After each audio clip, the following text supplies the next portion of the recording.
Hello all, today we are going to covering frequency count method, which is one another very important topic from the algorithm.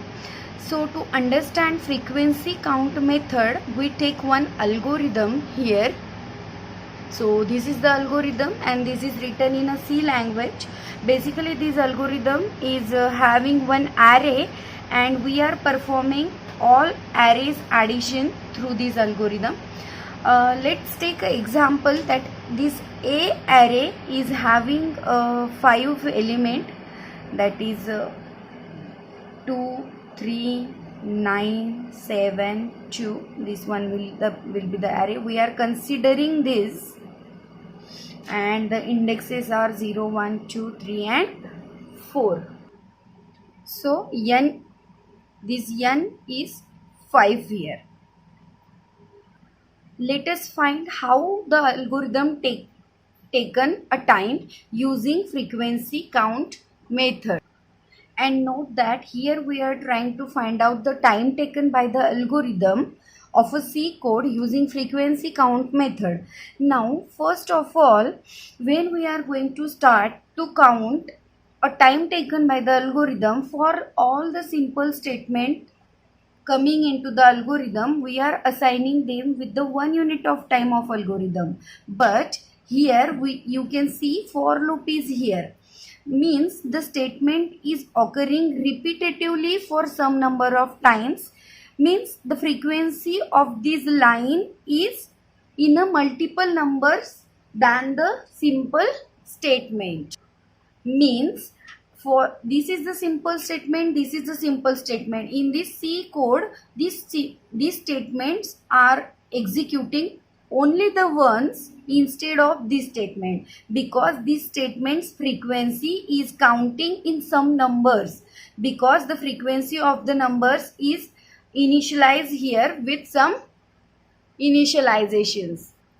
The time complexity of algorithm is based on the frequency of a statement's executing number of times from the algorithm. Means if more than 2 for loops are there in this algorithm, definitely the time complexity will be more.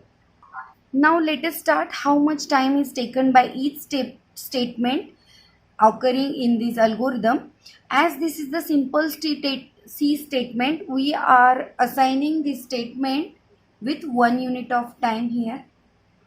Now this is C code and this is a for loop. The frequency of this line is more than 1. So now we are not assigning this line with 1 unit of time. Let's see deeper. This is the simple statement which is occurring with 1 unit of a time. This statement is occurring with n plus 1 time and this statement is occurring with n time.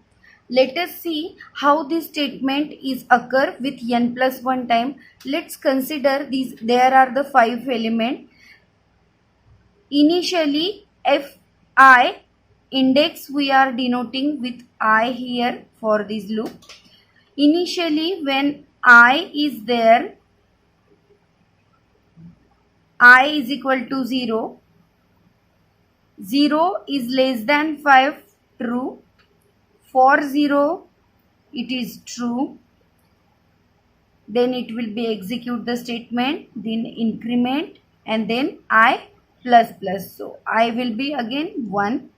Again 1 is less than 5, true. Execute the statement, increment it. Again going to check. 2 is less than 5, true. Again increment 3, true. 4 is less than 5, true. And when it increments to 5, it is going to check if 5 is less than 5, it is false. Now it is not going inside the loop. But we have to check out here how much time this comparison done with this statement of line. With this statement of line, the comparison done 1, 2, 3, 4, 5, 6 time. 6 means n plus 1 time. n plus 1. So that's why this line we have taken n plus 1 time. Am I clear? So combining these all three, we are considering specially for loops line, for this line of a for loop, we are considering the bigger term here. That's why we are considering this line as a n plus 1 unit of a time. This is for, sorry, this line. This one is for 1 unit of a time. This line is for n plus unit of a time. Now, how much time this line will going to run inside the loop?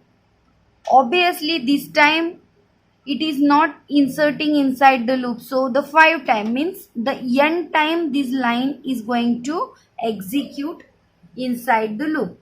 And this is the fixed theory.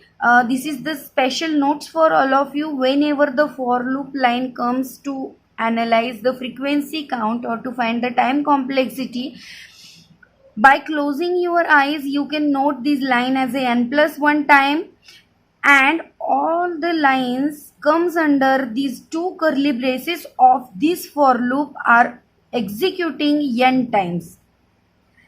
N plus 1 and n are fixed for loop, because by closing the eyes I can say that this is the n plus 1 for all the for loop line, and all the lines execute under the curly braces of the particular for loop are execute for the n number of time. Again, this is the simple statement, and so again we are assigning this statement with a 1 unit of time. Now what we have to do here, that we have to add them. We are doing addition here. What will be this? 2n plus 3.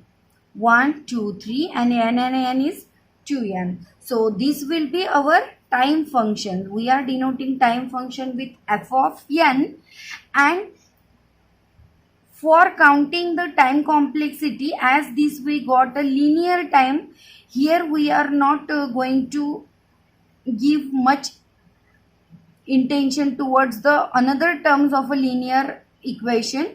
We are dealing with the highest index term here. So the highest index term is n here.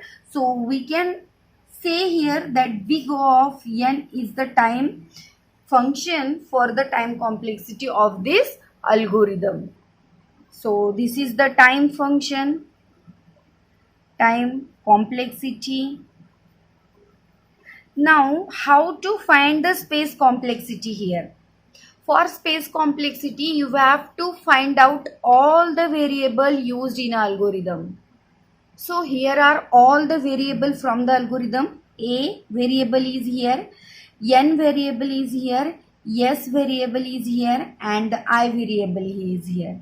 Now as A is the array of some number means n number may be there in that array. So the space taken by this array will be n, because there may be the n element. These are the 5 element, but up to n element there may be the numbers in an array. So the space taken by the variable are n, and as this is the simple variables, we are assigning them with the 1 unit of time. Again we have to perform the addition of all, that is n plus 3 here.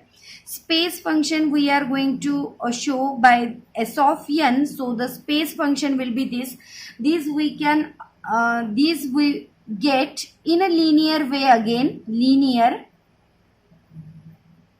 As like a previous case, we are only here concerned with the highest index term we get in our polynomial equation. That may be the quadratic, that may be the linear one. Quadratic means n square plus 2n plus 3. This will be the quadratic, as 2n plus 3 will be the linear. These are the polynomial.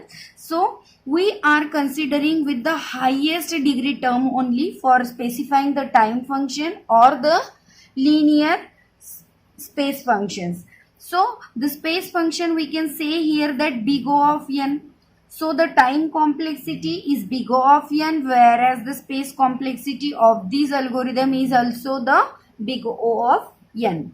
Thank you for watching the video. I hope you understood here how to calculate the time complexity and space complexity for loop.